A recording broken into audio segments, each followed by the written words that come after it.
Namaste Andi. Thank you Times of India, Samayam International for giving me this opportunity to explain me about daylight saving. అంటే daylight saving గురించి ఈరోజు మాట్లాడుకుందాం. దాంతోపాటు అమెరికాలో ఎన్ని Jones ఉన్నాయో దాని గురించి కూడా మాట్లాడుకుందామండి. అయితే daylight saving అనేది ఏంటంటే ఫస్ట్ అది ఎలా మొదలైంది, అది ఎలా వచ్చింది అంటే అమెరికాలో చలికాలంలో నైట్ అనేది 2 o'clock అయిపోతుంది, తెల్లారుతుంది లేట్గా అండ్ నైట్ అనేది 2 o'clock అయిపోతుంది అనమాట. అదే ఎండాకాలము 4 o'clock తెల్లారుతుంది, రాత్రి 9 వరకు కూడా చీకటి పడదు.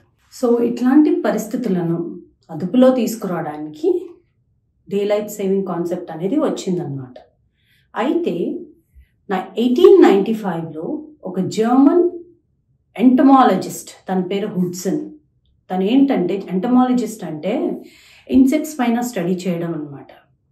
తను ఆ స్టడీ చేసేటప్పుడు చలికాలము తనకి టైం అనేది ఎక్కువ రావాలి అని, ఇన్సెక్ట్స్ ఎప్పుడు వస్తాయండి, మోస్ట్లీ సన్ ఉన్నప్పుడే మార్నింగ్ టైంలోనే వస్తాయి. ఆ చదువుకునే టైంలో తను అది రీసెర్చ్ చేసే టైంలో తను ఎక్కువ టైం దొరకాలి, తనకి ఎక్కువ సమయం కావాలి ఆ రీసెర్చ్ చేయడానికి అని చెప్పేసి అప్పుడు డేలైట్ సేవింగ్ కాన్సెప్ట్ అనేది వచ్చిందనమాట. తను యాక్చువల్లీ న్యూజిలాండ్ అతను.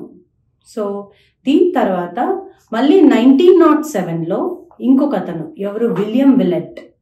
తను ఏంటంటే గోల్ఫ్, దాని గురించి జనాలు తొందరగా లేసే కాన్సెప్ట్ అప్పుడే మొదలైంది. తొందరగా లేస్తే ఎక్కువ టైం సన్ రైజ్లో ఉండగలుగుతారనేసి ఈ డేలైట్ సేవింగ్ అనేది స్టార్ట్ అయిందనమాట. సో అమెరికా ఎప్పుడు అడాప్ట్ చేసుకుందంటే World War Iలో అమెరికా అనేది డేలైట్ సేవింగ్ అడాప్ట్ చేసుకుంది. ఎందుకు? హెల్త్ ఆఫ్ ద మిలిటరీ, వాళ్ళ మిలిటరీకి హెల్త్ ఉండాలనేసి అమెరికా ఈ డేలైట్ సేవింగ్ అనే కాన్సెప్ట్ యాక్సెప్ట్ అంటే ఇట్ స్టార్టెడ్.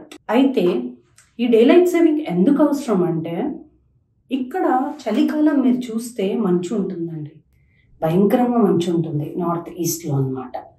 ఆ టైంలో మంచు ఉన్నప్పుడు ఏమవుతుంది, జనాలు పని చేసుకోవాలి.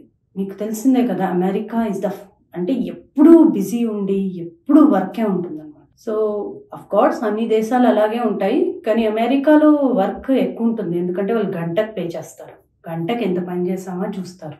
సో అమెరికాలో ఇంకా అమెరికా అనేది అన్ని కంట్రీస్కి, చుట్టుపక్కల కంట్రీస్కి ముడిపడింది కాబట్టి దాన్ని ఒక డిసిప్లిన్లో తీసుకురావడానికి ఆఫ్టర్ World War I అది ఒక ఆనవాయితీగా నడుస్తూ డేలైట్ సేవింగ్ కంటిన్యూ అవుతుంది అనమాట. అయితే డేలైట్ సేవింగ్ ఎప్పుడు మొదలవుతుంది అంటే అక్టోబర్ లాస్ట్ సండే.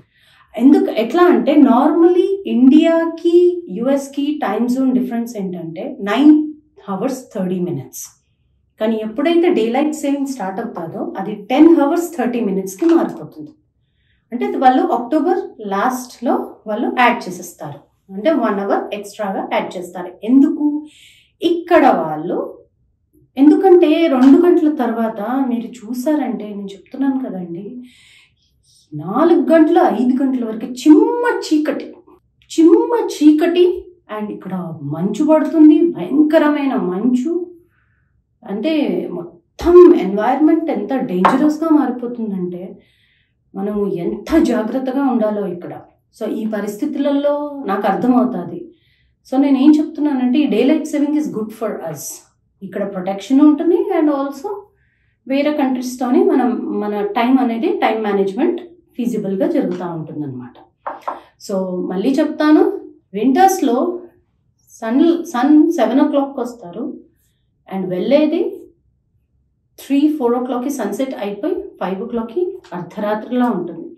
అదే సమ్మర్లో పొద్దున 3:30కి సూర్యోదయం, 3:30-4 గంటలకు అవుతే 8 గంటల రాత్రికి వరకు కూడా అది ఎలా ఉంటుందంటే చెప్తున్నాను కదా, మిట్ట మధ్యాహ్నంలా ఉంటుంది. సో మనం హ్యూమన్ కదా, మనం తట్టుకోలేము. అందుకు మనకు అనుకూలంగా, ఒక హ్యూమన్కి అనుకూలంగా ఉంటున్నట్టు ఇంకోటి ఏంటంటే సూర్యోదయం టైంలోనే మోస్ట్ ఆఫ్ ద వర్క్ అయిపోవడానికి అమెరికన్స్ ఎర్లీ మార్నింగ్ లేవడం అనే కాన్సెప్ట్ని వాళ్ళు బాగా పాటిస్తారనమాట. సో ఇప్పుడు ఈ డే లైఫ్ సేవింగ్ అనేది ఎప్పుడు ఎండ్ అవుతుంది, ఎప్పుడు స్టార్ట్ అవుతుంది అది చూద్దాం. డే లైట్ సేవింగ్ అనేది ఇప్పుడు వింటర్స్ ఉన్నప్పుడు ఏమవుతుందంటే 1 hour తీసేస్తారు వాళ్ళు. 1 hour తీసేస్తారు అంటే 1 hour తీసేసి ఫర్ ఎగ్జాంపుల్ 9 o'clock ని 8 o'clock చేస్తారు. 9 o'clock ని 8 o'clock చేస్తారు. దాంతో ఏమవుతుందంటే జనాలు 1 hour ముందు లెగుస్తారు అనమాట. 1 hour ముందు లెగిసినప్పుడు ఏమవుతుంది అంటే వాళ్ళకి 1 hour ఎక్స్ట్రా దొరుకుతుంది. సూర్యోదయం టైంలో 1 hour ఎక్స్ట్రా దొరుకుతుంది. అదే మార్చ్లో ఏంటంటే డే లైట్ సేవింగ్ ఎండ్ అవుతుంది. స్టార్ట్ అయ్యేది అక్టోబర్లో, March 2nd week Sunday, October last Sunday start అవుతే March 2nd Sunday day light saving end అవుతుంది అనమాట. అప్పుడు ఏం చేస్తారంటే 1 hour యాడ్ చేస్తారు. ఎందుకు? సూర్యోదయం తొందరగా అయ్యి సన్సెట్ లేట్గా అవుతుంది, సూర్యాస్తమం లేట్గా అవుతుంది, ఎక్కువ టైం సూర్యుడు ఉన్నాడు, ఎక్కువ టైం సన్లైట్ ఉంది కాబట్టి జనాలు కరెక్ట్ టైంకి పడుకోవాలి. ఎక్కువగా సూర్యుడు అంటే మన దాంట్లో ఏంటంటే సూర్యుడు ఎంతసేపు ఉంటే అంత పని చేస్తారు, అట్లా ఇక్కడ చేస్తే బ్రతకలేరండి. సో జనాల్ని డిసిప్లిన్లో తీసుకురావడానికి 1 hour యాడ్ చేస్తారు. అంటే 9 అయ్యే టైంలో 10 అవుతుంది అనమాట. 10 అని చూపిస్తుంది. దాంతో ఏమవుతుంది, జనాలు 1 hour తొందరగా పడుకుంటారు. సో ఇది పరిస్థితి అమెరికాదండి. అయితే ఇలా చేయడంతో ఏంటంటే హెల్త్ వైజ్గా అండ్ తొందరగా లేవడం. ఫర్ ఎగ్జాంపుల్ చలికాలం 4 o'clockకి లేస్తే 1 hour ముందు లేస్తున్నట్టు, అదే ఎండాకాలం 4 o'clockకి లేస్తే 1 hour లేట్ లేస్తున్నట్టు.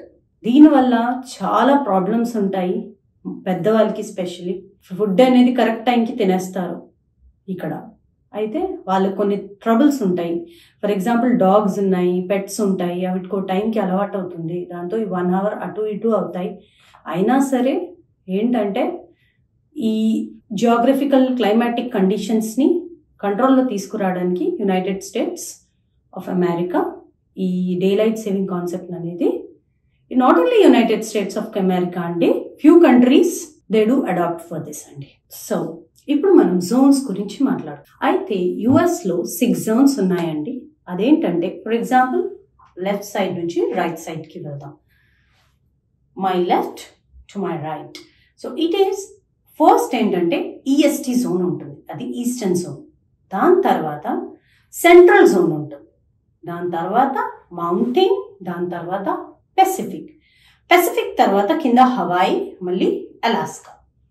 అమెరికాలో మొత్తం 50 స్టేట్స్ ఉన్నాయి. 50 states and 13 colonies ఉన్నాయి. కాబట్టి ఆ ఒక్క కంట్రీలోనే 6 zones ఉంటాయండి. హవాయి అండ్ అలాస్కా కూడా యునైటెడ్ స్టేట్స్ ఆఫ్ అమెరికాకి సంబంధించిందే. America is the second largest country for the American continent, North అమెరికాలో యునైటెడ్ స్టేట్స్ ఆఫ్ అమెరికా అనేది సెకండ్ లార్జెస్ట్ కంట్రీ. ఆ సెకండ్ లార్జెస్ట్ కంట్రీలో 6 zones ఉన్నాయి. As I mention, eastern zone, central zone, mountain zone, Pacific zone comes Hawaii, then Alaska. అయితే for example let us take an example. Morning 6 AM అవుతుంది ఇక్కడ, లేదా morning 8 AM అవుతుంది ఎక్కడ, eastern zone. అప్పుడే అదే సేమ్ టైంలో పక్కన సెంట్రల్లో 7 అవుతుంది, మౌంటైన్లో 6 చూపిస్తుంది, పెసిఫిక్లో 5 చూపిస్తుంది, హవాయిలో 4 చూపిస్తుంది, అలాస్కాలో 3 చూపిస్తుంది. సో డిఫరెన్స్ 1 hourకి అలా 1 hour డిఫరెన్స్ కనిపిస్తుంది అనమాట. అయితే ఆ రకంగా మొత్తం United States of America country అనేది విత్ 50 states and 13 colonies నడుస్తుంది అనమాట. మనం కార్పొరేట్లో ఉన్న వాళ్ళకి ఇండియాలో కూడా ఇవన్నీ మనకు తెలుసు అండి, ఎందుకంటే మనం ఇండియా నుంచి అమెరికాకి నేను వర్క్ చేశాను కాబట్టి నాకు తెలుసు. ఇవన్నీ మనకు ముందు నుంచే తెలుసుంటాయి. కానీ ఇక్కడ ఒకటే కంట్రీలో 5 జోన్లలో పనిచేయాలి అంటే 5 జోన్లు ఉంటాయండి, 6 జోన్లు ఉంటాయి. అండ్ ఆ 6 జోన్లు జియోగ్రఫికల్ డిఫరెన్సెస్ పెట్టుకొని కూడా America is leading today. That is speciality of United States of America. ఇంకోటి ఏంటంటే ఈ డే లైట్ సేవింగ్ దేని గురించి అయితే మనం మాట్లాడుకున్నామో అది 2 స్టేట్స్లో చూపించదు. మరి సేమ్ కంట్రీ కానీ 2 స్టేట్స్లో చూపించదు. అదేంది? హవాయి ఇంకా ఫ్యూ పార్ట్స్ ఆఫ్ అరిజోనా అండి. అక్కడ డే లైట్ సేవింగ్ మొత్తం అమెరికా పాటిస్తూ ఉంటే ఈ 2 స్టేట్స్లో మాత్రం చూపించదు. చూసారా అమెరికాలో ఎన్ని వింతలు ఉన్నాయో, యునైటెడ్ స్టేట్స్ ఆఫ్ అమెరికాలో, యుఎస్ఏలో, నాట్ అమెరికా, యుఎస్ఏలో ఎన్ని వింతలు ఉన్నాయో. సో అన్ని వింతలు పెట్టుకొని కూడా, అంతా చేసి కూడా America is leading, United States of America is leading. That's makes it special. So ఇక్కడ మనము నెగిటివ్ పాజిటివ్ అన్ని దగ్గర ఉంటాయండి. పాజిటివ్ని ఫోకస్ చేసుకుంటే పాజిటివ్ కనిపిస్తుంది, మనసుకు తృప్తి ఉంటుంది. నెగిటివ్ని ఫోకస్ చేసుకుంటే ఏం సాధించలేము. అమెరికాలో ఉన్న వెదర్ కండిషన్స్కి మనం గనక నెగిటివ్గా ఆలోచించి చేయలేము అనుకుంటే వీ కెనాట్. అమెరికాలో ఉండడం అంటేనే స్ట్రగుల్ ఫర్ ఎగ్జిస్టెన్స్ అండి. ప్రతి ఒక్కరు competition, work, every hour work, every second work. That's it. నమస్తే.